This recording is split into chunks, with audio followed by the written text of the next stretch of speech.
This is Renu Yadav and welcome to my channel Renu Yadav economics point.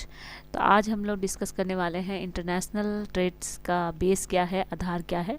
Last video में हम लोगों ने जो टॉपिक्स क्लियर कर लिया था, अब उसके बारे में आप लोगों को कुछ, आप लोग अगर देखे होंगे तो थोड़ा सा आइडिया तो हो ही गया होगा। तो कि इंटरनेशनल ट्रेड क्या है, उसका अर्थ और उसके मुख्य तत्व क्या हैं। तो आज हम लोग पढ़ने वाले हैं कि इंटरनेशनल ट्रेड का आधार क्या है, किस आधार पर इंटरनेशनल ट्रेड किया जाता है। तो अंतर्राष्ट्रीय व्यापार के सिद्धांत के सामने मूलभूत प्रश्न, मतलब बेसिक क्वेश्चन एक ये रहता है कि दो या दो से अधिक देश जब आपस में व्यापार क्यों करते हैं। क्या कारण है कि जब दो देश आपस में ट्रेड करते हैं, तो कोई भी देश व्यापार तभी करता है जब उसे व्यापार से लाभ होगा। तो दो देश जब आपस में ट्रेड तब करते हैं जब उनको आपस में किसी तरह का प्रॉफिट होता है, तब वो ट्रेड करते, व्यापार करते हैं। और प्रश्न यहाँ भी ये भी आता है कि व्यापार से क्या लाभ होता है, लाभ क्यों होता है। मतलब अगर क्वेश्चन ये भी आता है कि व्यापार से लाभ क्यों होता है, तो इन्हीं सब क्वेश्चंस का एक से संबंधित एक तुलनात्मक लागत सिद्धांत दिया गया है।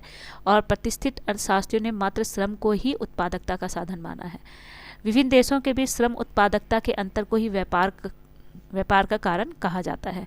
तो प्रतिष्ठित अर्थशास्त्रियों के अनुसार दो देशों के बीच लागतों या लागत दशाओं में जितना ही अंतर होगा उतना ही व्यापार से लाभ होगा। तो जब दो देश आपस में व्यापार करते हैं तो उनके बीच जो लागत हो या लागत जिन दशाओं में होता है, जिन स्थितियों में किया जाता है, उनसे जो दो देशों को लाभ होता है, यह लाभ व्यापार में भाग लेने वाले एक या दोनों ही देश को प्राप्त होता है। यानी कि इस सिचुएशन में जो लागत लगाते हैं, यानी कि जो पूंजी लगाते हैं, तो जितना अधिक अंतर होगा व्यापार में, तो दोनों ही देशों को क्या होगा, उससे लाभ प्राप्त होगा। आगे देखते हैं कि प्रतिष्ठित अर्थशास्त्रियों के अनुसार दो देशों की लागतों अब है कि जिन कारणों से विभिन्न व्यक्ति आपस में व्यापार करते, उन्हीं कारणों से विभिन्न राष्ट्र भी एक दूसरे से व्यापार करते हैं। तो ये भी एक कारण आप लोगों को पता है कि व्यापार क्यों किया जाता है। एक देश अपनी कमी को पूरा करने के लिए, यानी कि उसके पास जो संसाधन या फिर जो आवश्यक वस्तुएं नहीं हैं, उनको अन्य देशों से प्राप्त करने के उद्देश्य से वो अन्य देशों के साथ, दूसरे देशों के साथ व्यापार करता है। कोई भी व्यक्ति अपने उपभोग के लिए आवश्यक सभी वस्तुओं एवं सेवाओं का उत्पादन नहीं करता, और यह राष्ट्र के संदर्भ में भी लागू होता है। ये भी याद रखिएगा, कोई भी व्यक्ति अपने उपभोग के लिए आवश्यक सभी वस्तुओं का उत्पादन नहीं कर पाता है, क्योंकि वो सारे रिसोर्सेज बोल सकते हैं, नेचुरल रिसोर्सेज हुआ, उनके पास अवेलेबल नहीं होता है, यानी कि उपलब्ध नहीं होता है, जिसके कारण से ये सभी राष्ट्र पर लागू होता है। दूसरा, प्रकृति ने पृथ्वी की सतह पर उत्पादन के संसाधनों का वितरण असमान ढंग से किया है। देखिए, हमारी जो अर्थ है, हर जगह सारे नेचुरल रिसोर्सेज अवेलेबल नहीं है, कहीं ज़्यादा है, कहीं कम है, कहीं है ही नहीं। कुछ ऐसे स्थान है जहाँ पर प्राकृतिक संसाधनों का बिल्कुल नाम मात्र है। तो जलवायु दशाओं, खनिज संसाधन, श्रम, पूंजी संसाधनों और प्राकृतिक संसाधन प्रचुरता, तकनीकी क्षमताओं, उद्यमीय और प्रबंधकीय क्षमताओं, और उन सभी चीज़ों जो किसी देश की उत्पादन क्षमता को निर्धारित करती हैं। तो ये सारे आप पॉइंट्स याद रखिएगा, जो भी मैं पॉइंट्स आपको बताऊँगी। यहाँ पे पॉइंट्स है कि आपका जलवायु, खनिज किसी भी देश के लिए बहुत ही इम्पॉर्टेंट होता है, उसके उत्पादन स्तर को बताता है। दूसरा, संसाधन, श्रम, पूंजी, प्राकृतिक संसाधन प्रचुरता, तकनीकी क्षमता, उद्यम, यानी कि वहाँ के जो उद्यमीय और प्रबंधकीय क्षमता है, यानी कि किसी भी चीज़ का उत्पादन करने के लिए आपको पूंजी लगाना होगा और टेक्नोलॉजी यूज़ करना होगा, कितनी कैपेसिटी है, किस हद तक वो उस चीज़ का विस्तार कर सकते हैं, और उन सभी चीज़ों जो किसी देश के उत्पादन की क्षमता को निर्धारित करती है, यानी कि वो सारे चीज़ें जो किसी देश की क्षमता को, उत्पादन क्षमता को क्या करती है, बढ़ाती है। उसके साथ ही साथ विभिन्न राष्ट्रों की स्थिति भी अलग अलग होती है। उत्पादन क्या होते हैं, संभावनाओं में यह अंतर ऐसी स्थितियों को जन्म देती है जहाँ कुछ देश अन्य देशों की अपेक्षा कुछ वस्तुओं तथा सेवाओं का उत्पादन अधिक दक्षतापूर्वक, यानी कि हम कह सकते हैं कि राष्ट्र की स्थिति अलग अलग होती है, हर राष्ट्र की अलग अलग कंडीशन होती है, और वो अपने स्थिति के अनुसार ही उत्पादन की संभावनाओं को उत्पन्न करते हैं। अर्थात यहाँ ये है कि जिस देश में अगर मान लीजिए प्राकृतिक संसाधन की कमी है, तो वो औद्योगिक क्षेत्र पर निर्भर होगा, और वो प्राकृतिक संसाधनों से निर्मित वस्तुओं को अपने पड़ोसी देशों से या अन्य देशों से खरीदेगा। चलिए, जहाँ कुछ देश अन्य देशों की अपेक्षा कुछ वस्तुओं तथा सेवाओं का उत्पादन अधिक दक्षतापूर्वक कर सकते हैं, और कोई भी देश सभी वस्तुओं और सेवाओं का उत्पादन पूरी दक्षतापूर्वक, यानी कि पूरी अपनी एबिलिटी, कैपेसिटी जिसको बोलते हैं, कर सकता है, या फिर न्यूनतम और संभव उत्पादन लागत पर नहीं कर सकता है। तो यहाँ ये भी है कि कुछ ऐसे भी देश हैं, कुछ देश ऐसे होते हैं जो अन्य देशों की अपेक्षा वस्तु और सेवाओं का उत्पादन नहीं कर पाते।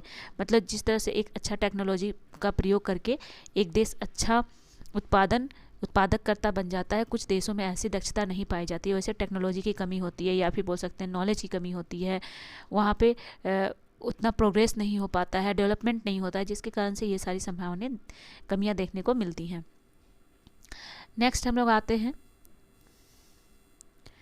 उसके जिस प्रकार व्यक्तियों के बीच श्रम विभाजन होता है, उसी प्रकार विश्व के विभिन्न राष्ट्रों के मध्य तथा विभाजन तथा विशिष्टीकरण हो सकता है। याद रखिएगा, जिस प्रकार व्यक्तियों के बीच में ना श्रम विभाजन होता है, काम को लेकर हम लोग क्या करते हैं, डिवाइड कर देते हैं काम को, उसी तरह से वर्ल्ड में भी, वर्ल्ड के विभिन्न जितने भी कंट्रीज हैं उनके भी बीच में क्या है ना, लेबर डिवीजन देखने को मिलता है, विशिष्टीकरण होता है।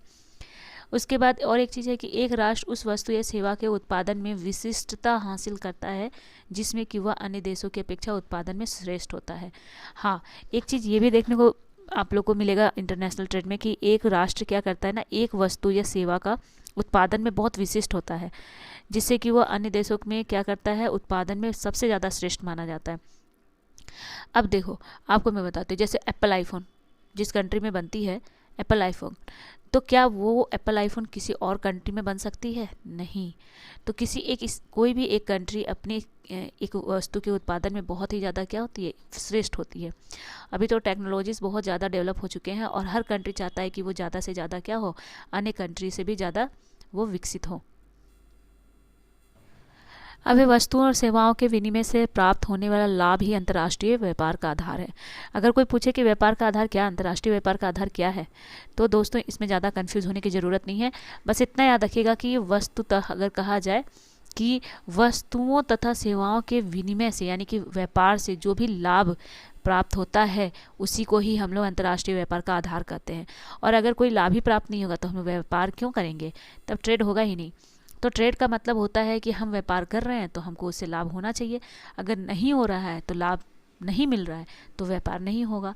और व्यापार से लाभ का तात्कालिक कारण या वस्तुओं और सेवाओं की कीमतों में विद्यमान अंतर से, जो कि मांग और पूर्ति की दशाओं के कारण उत्पन्न होता है। तो व्यापार पर भी मांग और पूर्ति का बहुत बड़ा क्या होता है, इफेक्ट देखने को मिलता है। तो मांग और पूर्ति किसी भी देश के लिए, किसी भी व्यापार के लिए बहुत ही बड़ा फैक्टर होता है। और अगर मांग और पूर्ति में कमी देखी जाती है तो व्यापार भी क्या होता है, प्रभावित होता है। नेक्स्ट है, इस प्रकार वस्तुओं और सेवाओं की कीमतों में जो अंतर है, जो कि अंतर्राष्ट्रीय व्यापार का आधार है, तो कुछ ऐसी स्थितियां हैं जिसके कारण उत्पन्न होती हैं। क्या क्या कारण है? तो पहला, यदि पूर्ति दशाओं में अंतर हो। पहला हो गया कि देखिए, इसको आप ऐसे समझो कि वस्तुओं और सेवाओं की कीमतों में अंतर है, जो कि अंतर्राष्ट्रीय व्यापार का एक आधार है। ये आप समझ गए कि वस्तुओं और सेवाओं की कीमतों में अंतर है, जिसके कारण से अंतर्राष्ट्रीय व्यापार का क्या है कि आधार तो है, पर किन किन स्थितियों के कारण ये उत्पन्न होता है। तो पहला है कि पूर्ति दशाओं में अंतर होता है, इसलिए। दूसरा, मांग दशाओं में अंतर होता है, इसलिए। यदि मांग और पूर्ति दोनों की दशाओं में अंतर हो तभी भी ये अंतर देखने को मिलता है। और ये स्पष्ट होता है कि जब दो देश मांग और पूर्ति दोनों दशाएं एक समान हो तो उनमें कोई व्यापार संभव नहीं है। यदि दो देशों में मांग और पूर्ति बिल्कुल एक समान हो जाए तो उसमें व्यापार होगा ही नहीं, क्योंकि दोनों के पास तो मांग और पूर्ति क्या है, बिल्कुल इक्वल है। तो क्यों वो लोग एक दूसरे के साथ व्यापार करेंगे? क्योंकि तब व्यापार से किसी देश को लाभ नहीं होगा। जब मांग और पूर्ति दोनों देश में क्या है, बराबर है, तो लाभ होगा ही नहीं।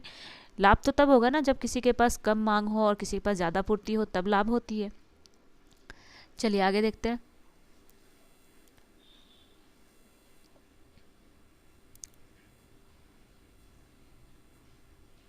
आगे यहाँ पे देखने को मिल रहा है, आप देख सकते हो कि पूर्ति दशाओं में अंतर बहुत सारे कारणों से पैदा होते हैं, जैसे आर्थिक संसाधनों की उपलब्धता, इन संसाधनों की दक्षता का स्तर, जो हमारे इकोनॉमिक रिसोर्सेस हैं वो बहुत कम है, या हम बोल सकते हैं सीमित मात्रा में है। दूसरा, संसाधन बहुत ज़्यादा स्किल्ड नहीं है, उनका स्किल लेवल जो है बहुत ही कम है।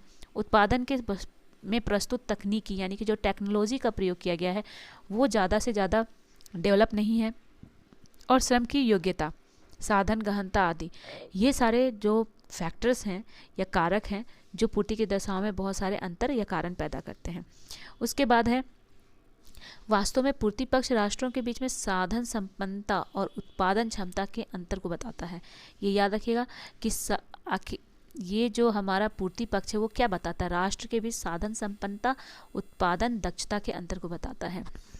उत्पादन जो वस्तुओं और सेवाओं की उत्पादन लागतों की बिक्री कीमतों में व्यक्त की जाती है। तो जो हमारे पूर्ति पक्ष है ना, राष्ट्र के बीच में साधन संपन्नता की स्थिति और उत्पादन क्षमता के अंतर को बताते हैं। तो यहाँ ये भी है कि वस्तु और सेवाओं की उत्पादन लागत और उसके बिक्री में, मतलब जो बिक्री है उसकी बिक्री कीमतों में व्यक्त किया जाता है, ये भी याद रखिएगा। दो देशों के बीच पूर्ति जो दशाएं होती हैं, पूर्ति की जो कंडीशंस है, सप्लाई कंडीशन, या फिर हम कह सकते हैं कि प्रोडक्शन कॉस्ट जो है, समान होने की स्थिति में भी मांग दशाओं में अंतर होने के कारण कीमतों में अंतर होती है। या देखिए, मांग में मुख्यतः अंतर कब होता है? अंतर मुख्य रूप से आय के स्तर और रुचि पर निर्भर करता है। मांग ज़्यादा से ज़्यादा कब प्रभावित होती है? जब लोगों की आय बढ़ती है या घटती है, या लोगों के रुचि में परिवर्तन होता है। तो ये था अंतर्राष्ट्रीय व्यापार का आधार। इससे संबंधित कुछ प्रश्न हैं, जैसे बहुत शॉर्ट क्वेश्चन है, जैसे अंतर्राष्ट्रीय व्यापार का आधार क्या है? आधार क्या है मैंने बताया। दो या दो से अधिक देश आपस में व्यापार क्यों करते हैं? क्या कारण होता है कि दो कंट्री आपस में व्यापार करते हैं? भारत अमेरिका के साथ, या भारत मलेशिया के साथ, मैक्सिको के साथ क्यों करता है? क्या कारण है? तो ये बताना है। उसके बाद ये क्वेश्चन है, इसको ज़रूर अपना नोट्स में आप लोग इन्वॉल्व कीजिए, आप लोग इसका नोट्स बनाइए, क्योंकि जितना मैंने अभी एक्सप्लेन किया है उसके आधार पर नोट्स बनाया जा सकता है। उसके अंतर्राष्ट्रीय व्यापार का आधार क्या है? ये MCQs है। और इसमें जैसे मांग की दशाओं में अंतर यदि पूर्ति की समान दशाएं हैं, और दूसरा है पूर्ति की दशाओं में अंतर यदि मांग की दशाएं समान है, और मांग तथा पूर्ति दोनों दशाओं में अंतर, या उपयुक्त सभी। इसका आंसर आप लोग कमेंट बॉक्स में करेंगे। दूसरा, यदि दो देश में मांग तथा पूर्ति दोनों समान है तो क्या होगा? देखिए, ये जो क्वेश्चन है, तो यहाँ है कि अगर वो जो मैंने क्वेश्चन बताया, तो उसके ऑप्शंस यहाँ पे दिए गए हैं। अंतर्राष्ट्रीय व्यापार से दोनों देशों को लाभ होगा, अंतर्राष्ट्रीय व्यापार से दोनों देशों को लाभ नहीं होगा, अंतर्राष्ट्रीय व्यापार से एक देश को लाभ होगा। तो कि अंतर्राष्ट्रीय व्यापार से क्या होता है? दोनों देश को क्या होता है? लाभ होता है। ठीक है, क्योंकि एक देश के पास वो सारे संसाधन मौजूद होते हैं जो दूसरे देश के पास नहीं होता, यानी कि कम मात्रा में होती है। तो कम और अधिक का अंतर को ही हम लोग व्यापार करते हैं, अंतर्राष्ट्रीय व्यापार करते हैं। उसके बाद है मांग की दशाओं में अंतर निर्भर करता है। क्या निर्भर करता है? यहाँ ऑप्शंस दिए गए, देखिए 3 नंबर 4 नंबर जो क्वेश्चन है वो आपको सॉल्व करने हैं। आप इसका कमेंट बॉक्स में ज़रूर आंसर बताइएगा, स्क्रीनशॉट ले लीजिए। ठीक है, चलिए ज़्यादा टाइम वेस्ट ना करते हुए आगे मैं बता देती हूँ कि नेक्स्ट वीडियो में हम लोग क्या पढ़ेंगे। अंतर्राष्ट्रीय व्यापार एवं अंतर क्षेत्रीय व्यापार क्या होता है, इसके बारे में हम लोग पढ़ेंगे। तो अंतर्राष्ट्रीय व्यापार और अंतर क्षेत्रीय व्यापार आप लोग भी पढ़ कर आओ, आप लोग भी पढ़ो, बुक पढ़ो।